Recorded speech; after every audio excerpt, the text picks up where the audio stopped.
मैं Atul sir Gupta coaching classes के द्वारा चलाए गए ऑनलाइन संस्थान 9 to 12 अकेडमी पर आप सभी का स्वागत करता हूं और मैं यही उम्मीद करता हूं बच्चों कि आप सभी लोग जहां भी होंगे स्वस्थ और सुरक्षित होंगे। तो चलिए बच्चों, आप सभी लोग लाइव आ जाइए, सभी लोग ऐड हो जाइए। समय हो गया है जिससे मैं इस क्लास की शुरुआत कर सकूँ।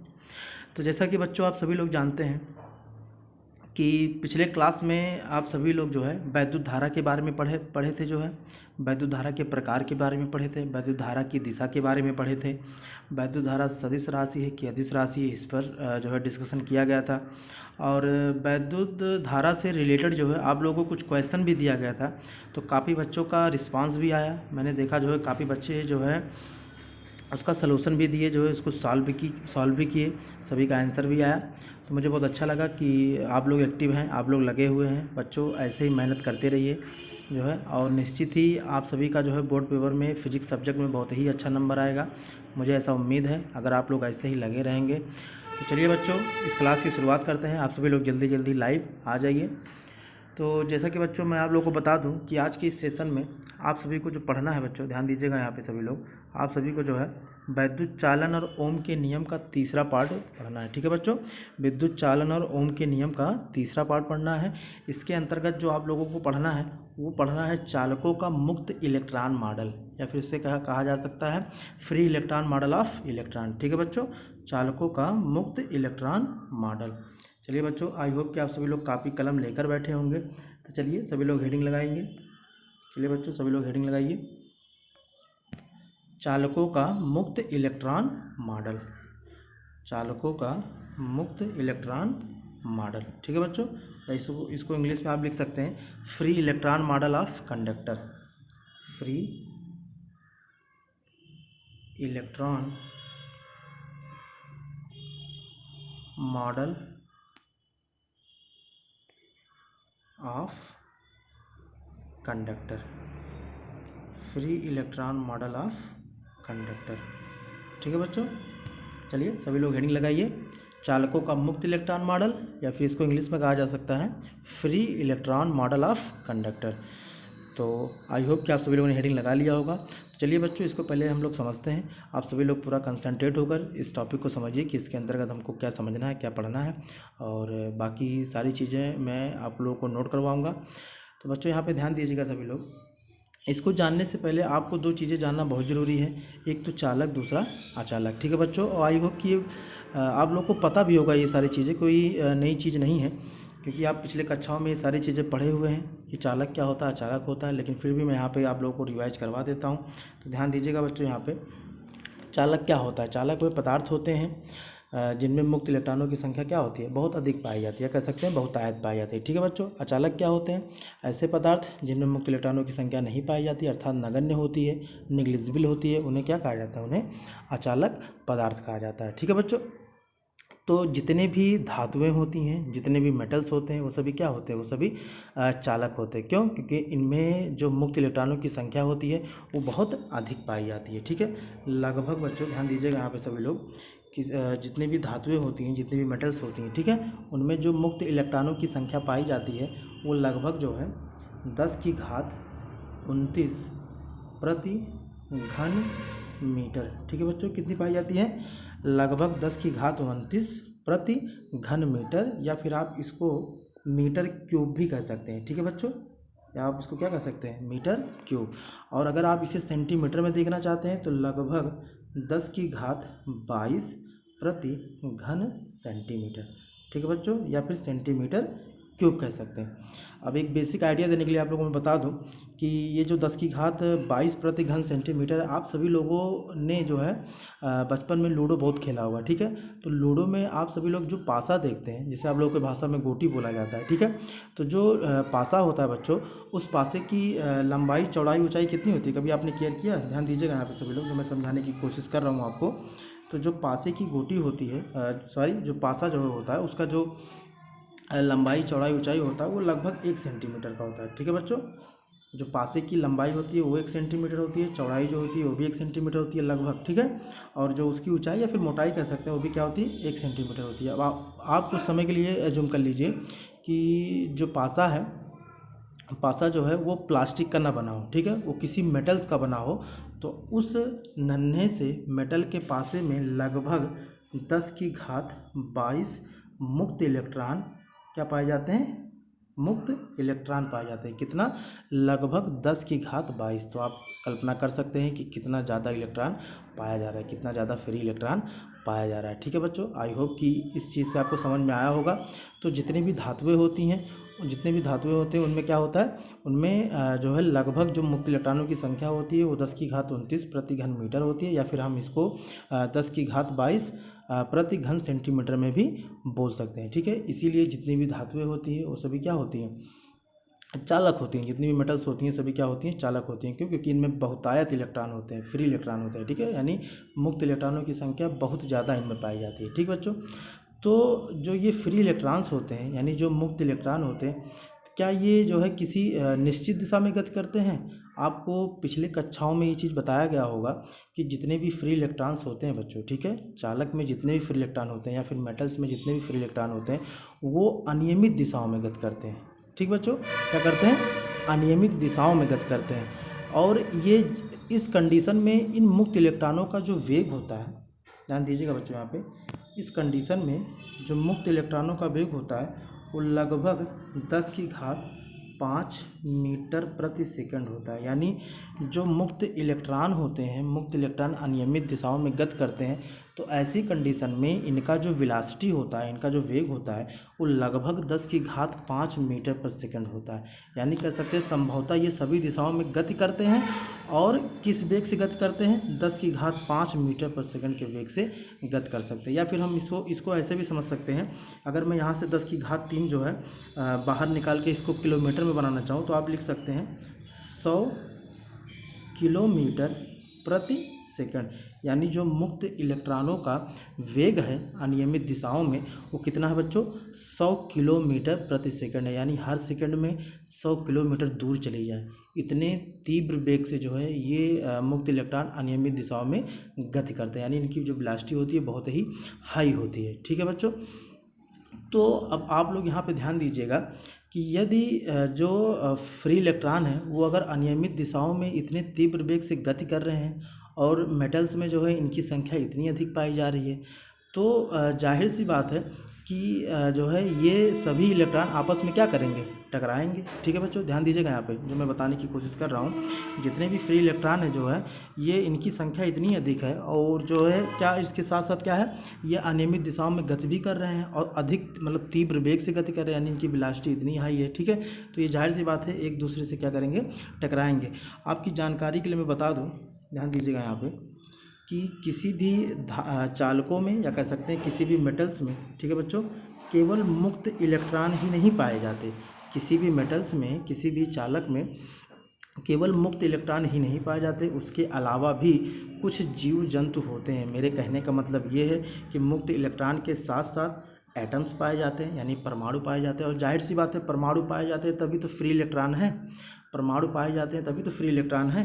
परमाणु के साथ साथ जो फ्री इलेक्ट्रॉन है यानी जो मुक्त इलेक्ट्रॉन है वो क्या होते हैं, वो ऐसे इलेक्ट्रॉन होते हैं जो अपने परमाणु के नाभिक से, ठीक है, आप अपने परमाणु के नाभिक से या कह सकते हैं नाभिक के बंधन बल से क्या होते हैं, मुक्त होते हैं। ठीक है, तो इन इलेक्ट्रॉनों को आसानी से इनके स्थान से हटाया जा सकता है या इनके स्थान से क्या किया जा सकता है, निकाला जा सकता है। जैसे अगर आप फ्रैक्शन कर रहे हैं यानी घर्षण कर रहे हैं, ठीक है, तब इनको आप निकाल सकते हैं। या फिर आप टेम्परेचर देकर इन इलेक्ट्रॉनों को क्या कर सकते हैं, आसानी से निकाल सकते हैं। ठीक है, तो ये इलेक्ट्रॉन जिन परमाणुओं से निकलते हैं, ये फ्री इलेक्ट्रॉन जिन परमाणुओं से निकलते हैं उन परमाणुओं को एक नाम दिया जाता है बच्चों, धनायन। क्या कहा जाता है, धनायन कहा जाता है। ठीक है, तो मैं क्या बता रहा था आप लोगों को, मैं ये बता रहा था कि किसी भी मेटल्स में यानी किसी भी धातुओं में या किसी भी चालक में केवल फ्री इलेक्ट्रॉन ही नहीं होते, उसके साथ साथ फ्री इलेक्ट्रॉन होते हैं। और फ्री इलेक्ट्रॉन के साथ साथ क्या होते हैं, परमाणु होते हैं यानी एटम्स होते हैं। एटम के साथ क्या होते हैं, धनायन पाए जाते हैं। ठीक है बच्चों, तो आप लोग जानते रहिएगा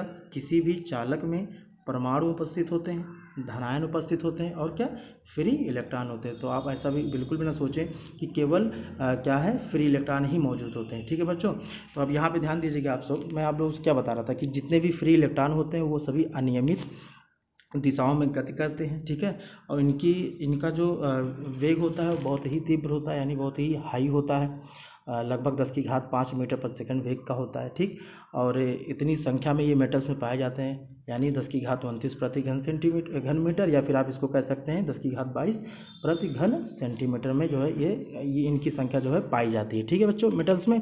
तो जाहिर सी बात है, जब ये अनियमित दिशाओं में गति कर रहे हैं और इतनी संख्या में ये पाए जा रहे हैं तो ये आपस में टकराएंगे। तो बेसिक जो है मैं आप लोगों को बस मुक्त इलेक्ट्रॉनों को ही फोकस करके समझाऊंगा, जबकि जानते रहिएगा आप लोग कि मुक्त इलेक्ट्रॉनों से भी टकराते हैं, ठीक है बच्चों, धन आयनों से भी टकराते हैं और परमाणुओं से भी टकराते हैं, क्योंकि ये सारी चीज़ें क्या होती हैं, उस चालक में मौजूद होती हैं। तो केवल ऐसा ही नहीं है कि जो मुक्त इलेक्ट्रॉन है वो सिर्फ इलेक्ट्रॉनों से ही टकराएंगे, वो धनायनों से भी बार बार टकराते रहते हैं, परमाणुओं से बार बार टकराते रहते हैं, ठीक है। और खुद मुक्त इलेक्ट्रॉनों से भी टकराते रहते हैं। तो यहाँ बेसिक में आप लोग को जो है केवल मुक्त इलेक्ट्रॉनों को फोकस करके ही जो है समझाऊंगा इसके आगे जो है। तो बच्चों यहाँ पे ध्यान दीजिएगा, आपको पता है कि जो मुक्त इलेक्ट्रॉन है वो अनियमित दिशाओं में गति कर रहे हैं। तो जाहिर सी बात है, मान लिया जाए कि कोई इलेक्ट्रॉन अगर यहाँ से आ रहा है, ठीक, तो हो सकता है कोई इलेक्ट्रॉन यहाँ से भी आ रहा होगा, ठीक है, क्योंकि ये क्या कर रहे हैं, संभवतः सभी दिशाओं में गति कर रहे हैं, ठीक है बच्चों। तो कहीं से भी आ सकते हैं।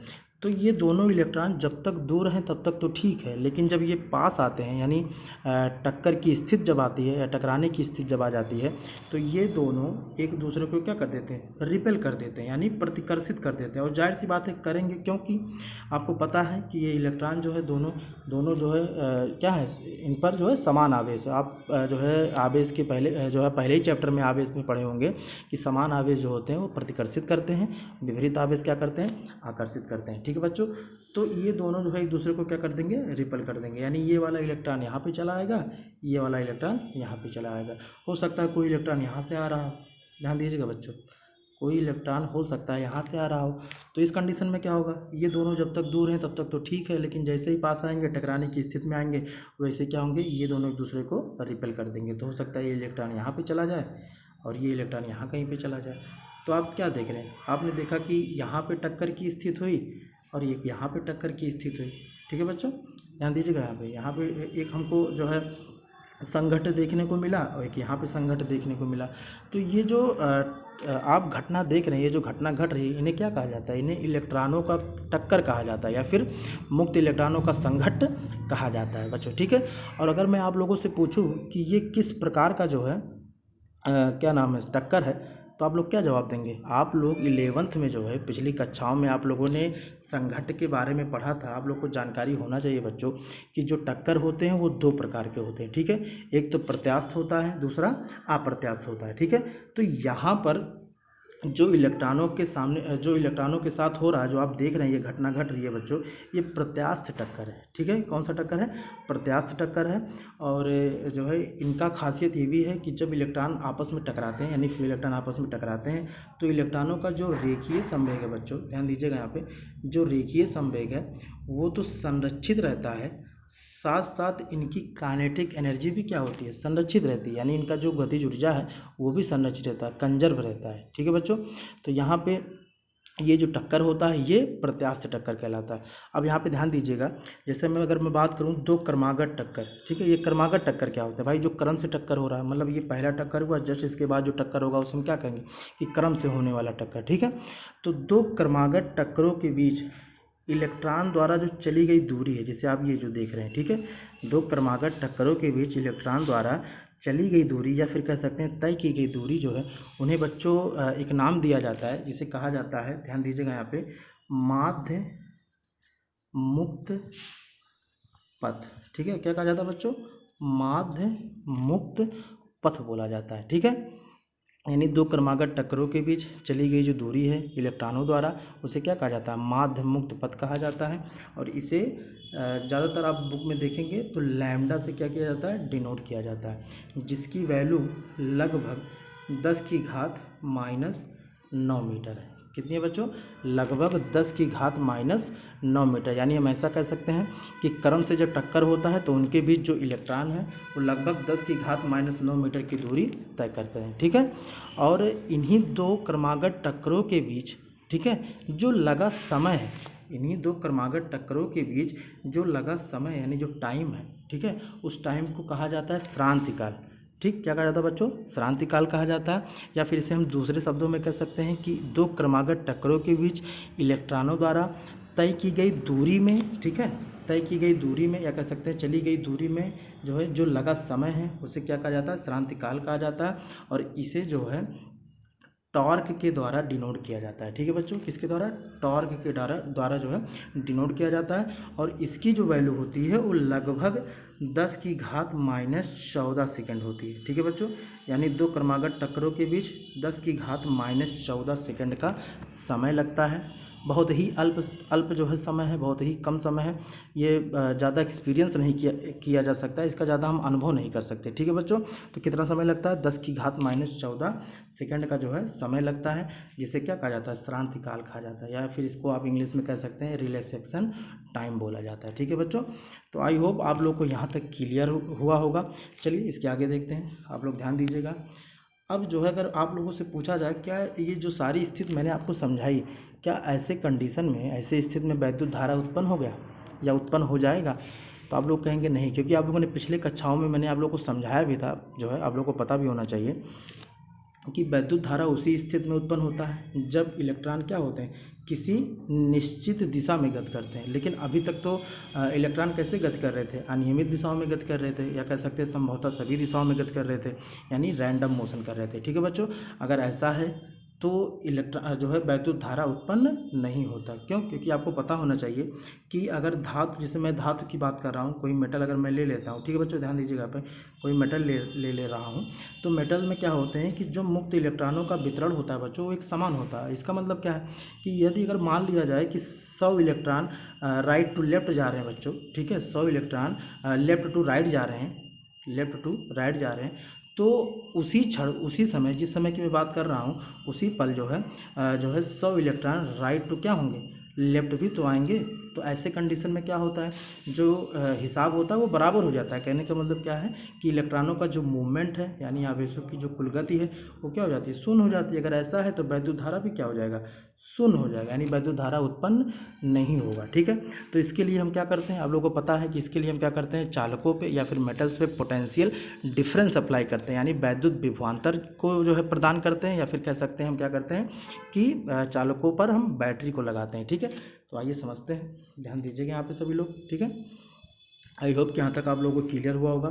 तो मान लिया जाए बच्चों कि कोई मेटल है, ठीक है, कोई धातु है यहाँ पे, और इसको हमने क्या किया, किसी बैटरी से कनेक्ट कर दिया। ठीक है, ये बैटरी का पॉजिटिव टर्मिनल है, ये बैटरी का नेगेटिव टर्मिनल है। ठीक है बच्चों, तो जैसे ही हमने मेटल्स में क्या किया, बैटरी लगाया, वैसे ही जो है इस चालक के भीतर जो है क्या हुआ, वैद्युत क्षेत्र स्थापित हो गया। ठीक है बच्चों, और इनमें मौजूद जितने भी फ्री इलेक्ट्रॉन हैं, ध्यान देना यहाँ पे, जितने भी फ्री इलेक्ट्रॉन है, ठीक है, वो सभी फ्री इलेक्ट्रॉन पर क्या हुआ, एक फोर्स काम करने लगा। ठीक, यानी एक बल कार्य करने लगा, जिस बल की दिशा कैसी थी, वैद्युत क्षेत्र के विपरीत थी।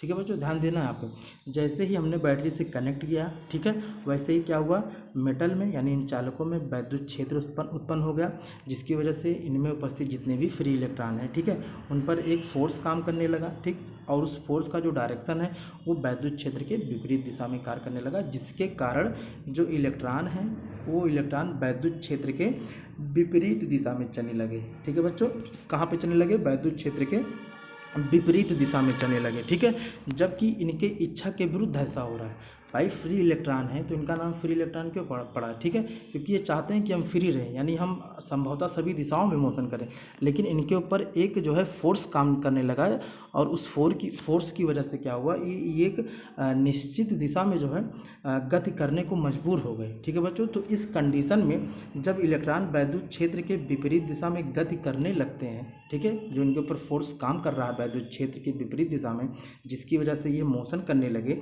यानी कह सकते हैं कि नेगेटिव टू पॉजिटिव जो है इलेक्ट्रॉन जब चलने लगे बच्चों, ठीक है, तो उस समय क्या हुआ कि जो इलेक्ट्रॉनों का वेग है वो बहुत ही सूक्ष्म है, ये बहुत तेज़ी से गति नहीं करते, या फिर ऐसा भी कह सकते हैं कि इनका जो वेग है वो लगातार नहीं बढ़ता। ठीक है, यानी ये बहुत तेज़ी से गति नहीं करते, क्यों, क्योंकि ये फ्री इलेक्ट्रॉन है और ये अपनी इच्छा के विरुद्ध गति कर रहे हैं, तो ये बहुत सूक्ष्म वेग से गति करते हैं। ठीक है, निश्चित दिशा में तो गति कर रहे हैं, कहने का मतलब ये है कि नेगेटिव टू पॉजिटिव तो जा रहे हैं, लेकिन ये बहुत ही सूक्ष्म वेग से जा रहे हैं, या ऐसा कह सकते हैं कि एक नियत वेग से ये जा रहे हैं। बच्चों ध्यान देना यहाँ पे, कैसा वेग है, नियत वेग है, यानी यहाँ पे हम कह सकते हैं कि एक्सीलरेशन नहीं हो रहा है, यानी त्वरण नहीं हो रहा है। नॉर्मली आप लोग पढ़े होंगे 11वीं की क्लास में कि अगर कहीं पे फोर्स लगता है, कहीं पे बल लगता है, तो जाहिर सी बात है वहाँ पे क्या उत्पन्न होने वाला है, वहाँ पे त्वरण उत्पन्न होने वाला है, यानी वेग में परिवर्तन होने वाला है।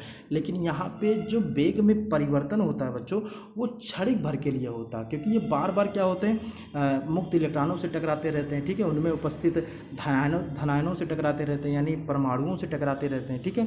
तो ये बहुत क्षणिक भर के लिए वेग में परिवर्तन होता है, जो काउंट नहीं किया जा सकता, जिसका हम एक्सपीरियंस ही नहीं कर सकते। तो इसीलिए क्या कहा जाता है कि जो इलेक्ट्रॉन है वो वैद्युत क्षेत्र के विपरीत दिशा में, निश्चित दिशा में, या कह सकते हैं विपरीत दिशा में गति तो करते हैं, लेकिन बहुत ही सूक्ष्म वेग या फिर सूक्ष्म नियत वेग से गति करते हैं, ठीक है बच्चों। क्योंकि ये अपनी इच्छा के विरुद्ध गति कर रही है, ये नहीं चाह रहे हैं कि जो है इनको कोई जो है धक्का दे या कोई जो है फोर्स लगाए। लेकिन अगर हम बैटरी को स्थापित कर देते हैं तो उसकी वजह से क्या होता है, इलेक्ट्रिक फील्ड इसके अंदर सेटअप हो जाता है, यानी वैद्युत क्षेत्र आ जाता है।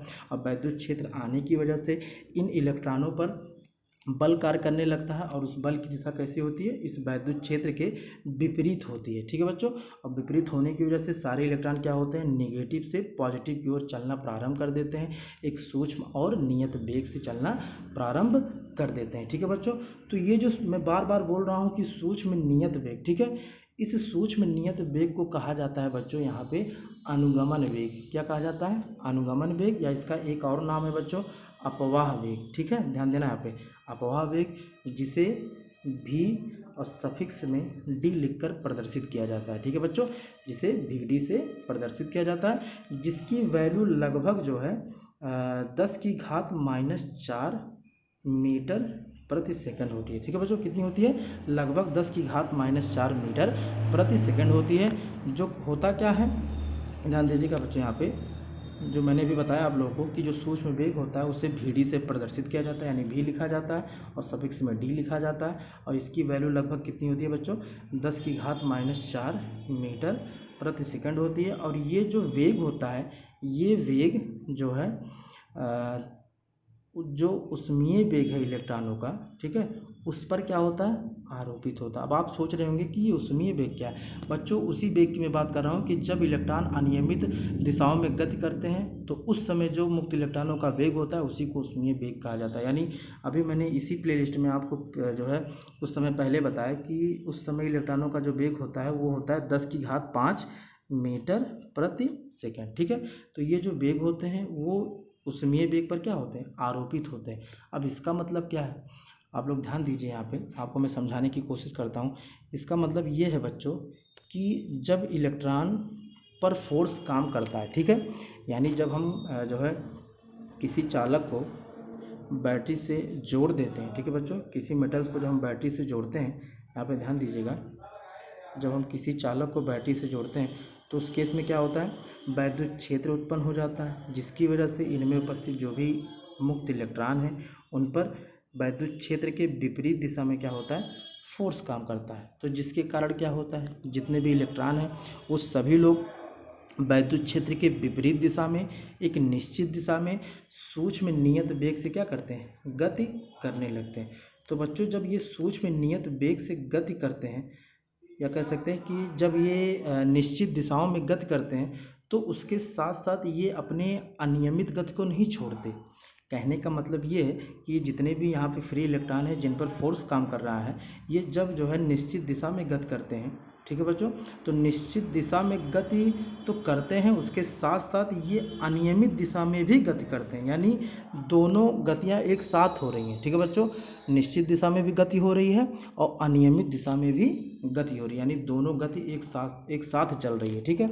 अब यहाँ पे थोड़ा बहुत आप लोगों को कन्फ्यूजन हुआ होगा कि दोनों गति एक साथ कैसे चल रही है। तो बच्चों आप लोगों को बेसिक आइडिया देने के लिए एक एग्जांपल मैं आप लोगों को दे रहा हूँ कि जितने भी बच्चे यहाँ पे हैं सभी लोग बारात में गए होंगे, ठीक है, शादी ब्याह में सभी लोग गए होंगे। तो आपने बारात में क्या देखा है कि जब बाराती जो है डांस करते हैं, ठीक है, तो उस समय क्या होता है, जितने भी लोग वहाँ पे डांस करते हैं वहाँ पे सभी का हाथ, ठीक है, पैर, सर जो है वो रैंडमली जो है क्या होता है, मोशन होता है, यानी चारों दिशाओं में संभवतः सभी दिशाओं में क्या करता है, जो है जितने भी लोग वहाँ पे डांस करते हैं सबका जो है हाथ, पैर, सर जो है संभवतः सभी दिशाओं में मोशन करता है, ठीक है। लेकिन डीजे क्या होता है, वो जब धीरे धीरे आगे बढ़ता है तो उसी के साथ जो है लोग डांस करते करते क्या करते हैं, आगे बढ़ते हैं। मतलब एक निश्चित दिशा में वो गति भी करते रहते हैं और उनका हाथ पैर भी क्या होता है, संभवतः सभी दिशाओं में गति करता रहता है। तो सेम घटना यहाँ पे क्या होता है, इलेक्ट्रॉनों के साथ घटता है, ठीक है। ये अपना अनियमित दिशाओं में भी गति करते रहते हैं, लेकिन इन पर फोर्स लगने की वजह से या कह सकते हैं कि इनको जैसे कोई धक्का दे रहा है, ठीक है, उस वजह से क्या होते हैं, ये एक निश्चित दिशा में भी गति करते रहते हैं, ठीक है बच्चों।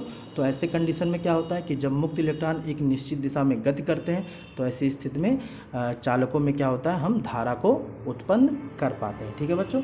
और ये जो धारा उत्पन्न होता है ये किस प्रकार की धारा होती है, आप लोगों को बताया गया था।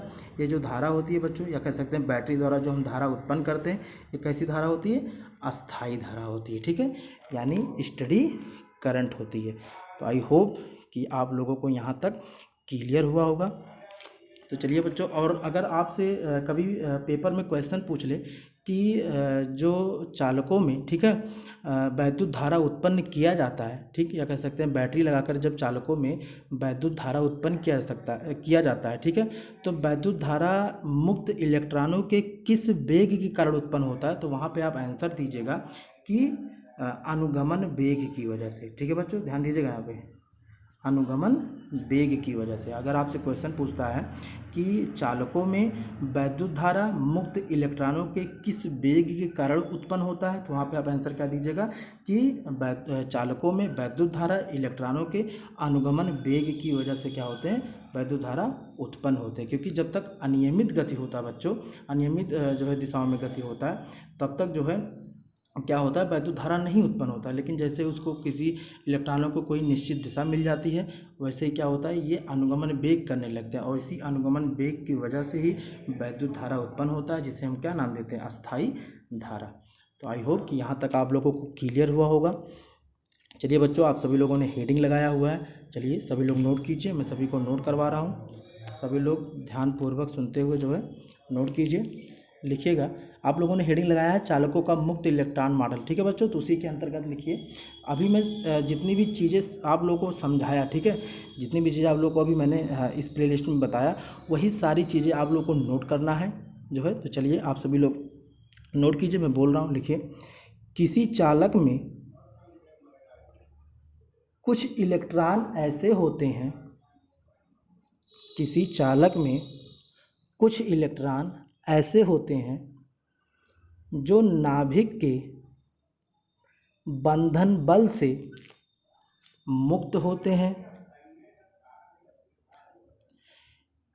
ये नाभिक की बाहरी कक्षाओं में परिक्रमण करते हैं। ये नाभिक की बाहरी कक्षाओं में परिक्रमण करते हैं। इन इलेक्ट्रॉनों को इनके स्थान से, या स्थानों लिख देना, ठीक है बच्चों, इन इलेक्ट्रॉनों को इनके स्थानों से आसानी से हटाया जा सकता है, आसानी से हटाया जा सकता है। ब्रैकेट में लिख देना घर्षण, ब्रैकेट में बच्चों लिखिएगा घर्षण तथा गर्म करके, ठीक है बच्चों, घर्षण तथा गर्म करके, ब्रैकेट में सभी लोग इसको लिख दीजिएगा। चलिए इसके आगे नोट कीजिए। ऐसे इलेक्ट्रॉनों को मुक्त इलेक्ट्रॉन, ऐसे इलेक्ट्रॉनों को मुक्त इलेक्ट्रॉन अथवा चालक इलेक्ट्रॉन कहा जाता है, चालक इलेक्ट्रॉन कहा जाता है। जबकि वे परमाणु, जबकि वे परमाणु जिनसे ये इलेक्ट्रॉन, जबकि वे परमाणु जिनसे ये इलेक्ट्रॉन अलग होते हैं, अलग होते हैं, उन्हें धन आयन कहा जाता है, उन्हें धनायन कहा जाता है। नेक्स्ट लाइन से लिखिएगा बच्चों। ये इलेक्ट्रॉन ही आवेशों को पदार्थ में एक स्थान से दूसरे स्थान पर ले जाते हैं। अतः किसी पदार्थ की विद्युत चालकता मुक्त इलेक्ट्रॉनों की संख्या पर निर्भर करती है। अर्थात इलेक्ट्रॉन की संख्या बढ़ने पर पदार्थ की चालकता भी बढ़ती है। इलेक्ट्रॉन की संख्या बढ़ने पर पदार्थ की चालकता भी बढ़ती है। आगे लिखिएगा, धातुओं में यह संख्या बहुत अधिक लगभग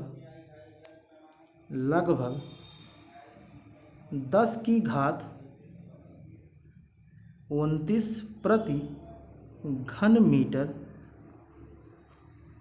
या अथवा करके बच्चों लिख लीजिएगा 10 की घात 22 प्रति घन सेंटीमीटर, या फिर मीटर क्यूब लिख सकते हो या फिर सेंटीमीटर क्यूब लिख सकते हो। ठीक है, जैसा आपको समझ में आए। आई होप कि यहाँ तक आप सभी लोगों ने लिख लिया होगा। आगे बच्चों नोट लगाइएगा, नोट लिखिएगा, इसके आगे एक नोट करके हेडिंग लगाइएगा। आप सभी लोग नोट लिखिएगा बच्चों, नोट में लिखिएगा, सबसे अच्छी चालकता चांदी की होती है। सबसे अच्छी चालकता चांदी की होती है। उसके बाद तांबा, कामा सोना, ये जो है चालकता घटते क्रम में चल रहा है बच्चों। ठीक है, उसके बाद तांबा, सोना तथा एल्युमिनियम की होती है। चलिए बच्चों, अब इसके अंतर्गत आप सभी लोग हेडिंग लगाइएगा। ये सारी चीज़ें आप लोगों को मैंने अभी पढ़ाया इसी प्लेलिस्ट में। चलिए, बस आपको अब नोट करना है, इसको लिखना है। तो इसके अंतर्गत आप सभी लोग जो है हेडिंग लगाइएगा, अनुगमन वेग, या इसको अफवाह वेग भी कहा जाता है। ठीक है, अफवाह वेग, या इंग्लिश में लिखना चाहते हैं तो आप लिख सकते हैं ड्रिफ्ट वेलोसिटी बोला जाता है इसको बच्चों। ठीक है, क्योंकि इलेक्ट्रॉन क्या होते हैं, इलेक्ट्रॉन ना चाहते हुए भी गति करते हैं। ठीक है बच्चों, ना चाहते हुए यानी कह सकते हैं ड्रिफ्ट होते हैं, यानी उनको धक्का मिलता है। ठीक, वो ना चाह नहीं रहे हैं कि जो है एक निश्चित दिशा में गति करें, फिर इलेक्ट्रॉन नहीं चाहते हैं कि हम फ्री मोशन करें। ठीक है, सभी दिशाओं में।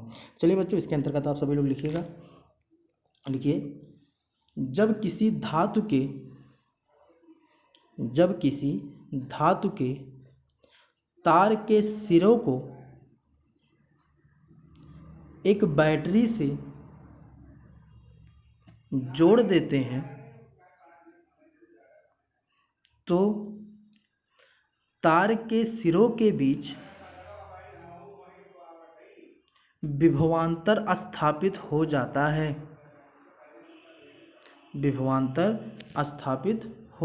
है। जिससे मुक्त इलेक्ट्रॉन पर एक वैद्युत बल आरोपित होता है। जिससे मुक्त इलेक्ट्रॉन पर एक वैद्युत बल आरोपित होता है जो इलेक्ट्रॉन को त्वरण प्रदान करता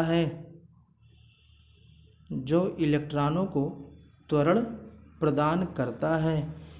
इस त्वरण से इलेक्ट्रॉन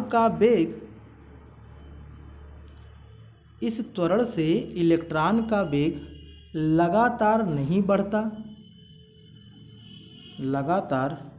बढ़ता,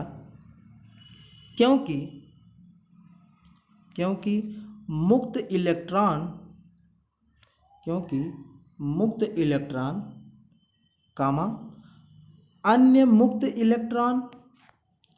अन्य मुक्त इलेक्ट्रॉन परमाणु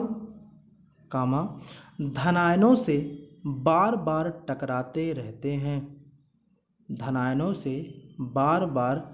टकराते रहते हैं। इन्हीं टक्करों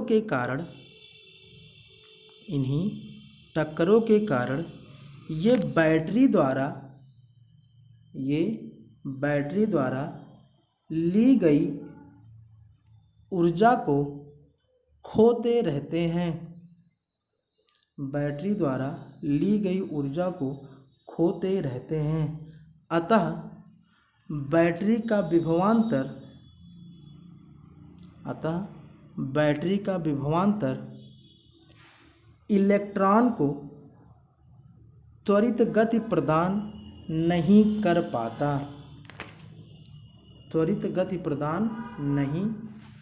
पाता, बल्कि तार की लंबाई की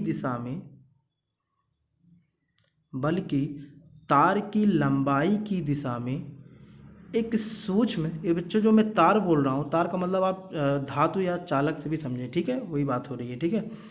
लंबाई की दिशा में एक सूक्ष्म नियत वेग लगभग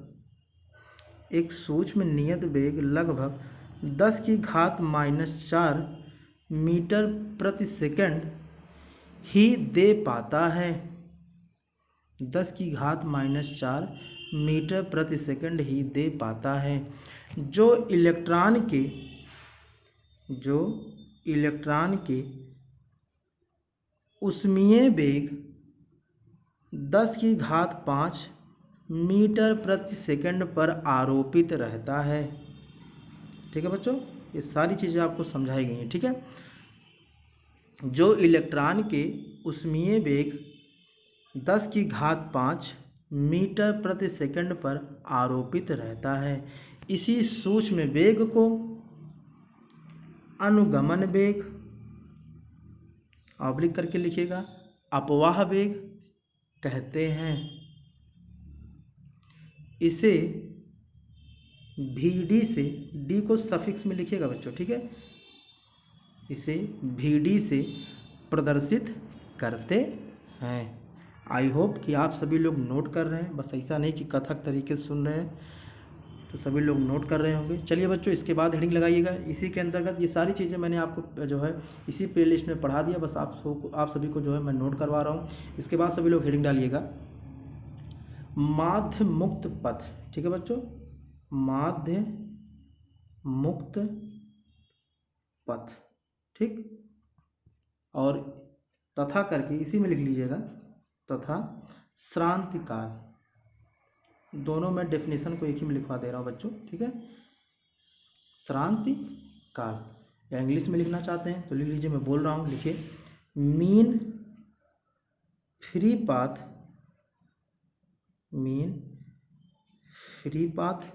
ठीक है, एंड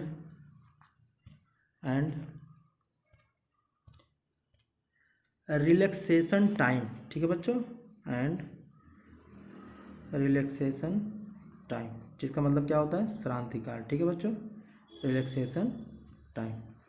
तो चलिए सभी लोग नोट कीजिए, इसके अंतर्गत मैं बोल रहा हूँ, लिखिए सभी लोग।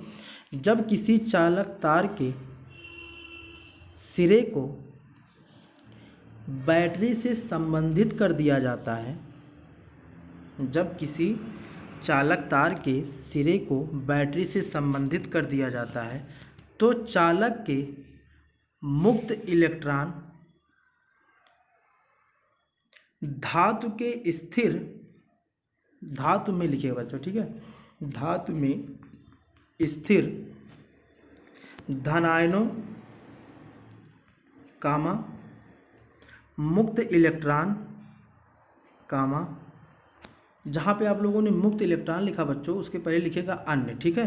जैसे मैंने बोला कि धातु में स्थिर धनायनों कामा अन्य मुक्त इलेक्ट्रॉन कामा परमाणु से बार बार टकराते रहते हैं।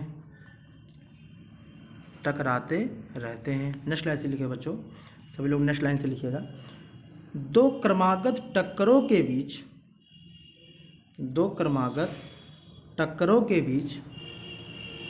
चली गई दूरी अणुओं, या ऑब्लिक करके लिख दीजिएगा, इलेक्ट्रॉनों का माध्य मुक्त पथ कहलाता है। माध्य मुक्त पथ कहलाता है। इसे लैम्ब्डा से प्रदर्शित किया जाता है, जिसका मान लगभग 10⁻⁻⁹ मीटर होता है। जिसका मान लगभग 10⁻⁻⁹ मीटर होता है। नेक्स्ट लाइन से लिखिएगा बच्चों, दो क्रमागत टक्करों के बीच लिया गया समय श्रांतिकाल कहलाता है। लिया गया समय श्रांतिकाल कहलाता है। इसे टॉर्क से प्रदर्शित किया जाता है। इसे टॉर्क से प्रदर्शित किया जाता है, जिसका मान लगभग 10⁻⁻14 सेकंड होता है। इसका मान लगभग 10⁻⁻14 सेकंड होता है। आई होप बच्चों आप सभी लोगों ने जो है ये जो सारी चीज़ें मैंने अभी बोला आप सभी लोगों ने नोट किया होगा। तो चलिए बच्चों, आज के सेशन में बस इतना ही। आप सभी लोग मेहनत करते रहिए, ऐसे लगे रहिए, ठीक है बच्चों। और निश्चित ही आप सभी लोग जो है बोर्ड पेपर में बहुत ही अच्छा नंबर लेके आएंगे, ठीक है। आप लोग ऐसे ही मेहनत करते रहिए। चलिए बच्चों, आज की क्लास में इतना ही। आप सभी लोग पढ़ते रहिए, स्वस्थ रहिए, मस्त रहिए। धन्यवाद। जय हिंद।